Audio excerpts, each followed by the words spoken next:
नमस्कार, आपण पाहतो आहात युग बदल न्यूज मराठी। महिला भगिनींच्या श्रमातून माविमच्या रोपट्याचे वृक्षात रूपांतर। जिल्हा महिला व बाल विकास अधिकारी गिरीश पुसतकर।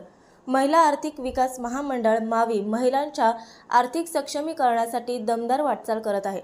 50 वर्षापूर्वीच्या या रोपट्याचा आता महावृक्ष झाला असून त्यामागे खेड्यापाड्यातील महिला भगिनींचे परिश्रम आहेत, असे प्रतिपादन जिल्हा महिला व बाल विकास अधिकारी गिरीश पुसतकर यांनी आज येथे केले। माविमच्या सुवर्ण महोत्सवी वर्षानिमित्त कार्यक्रम मलकापूर येथील स्वर्गीय लोभाजी आप्पा गवळी मंगल भवनात आज झाला, त्यावेळी ते बोलत होते।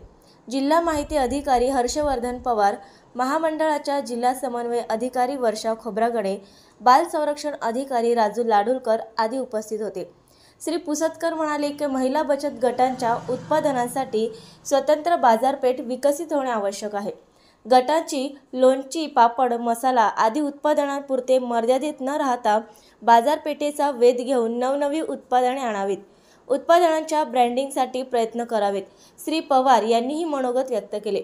वन स्टॉप सेंटरच्या भित्तीपत्रकाचे प्रकाशन यावेळी झाले। यावेळी बचत गटांमुळे परिवर्तनाबाबत रशिदा बी शेख व शोभा लाहोडे यांनी अनुभव कथन केले। श्रीमती खोब्रागडे यांनी प्रास्ताविक केले। नवीन अपडेट मिळविण्यासाठी चॅनलला लाईक आणि सबस्क्राईब नक्कीच करा।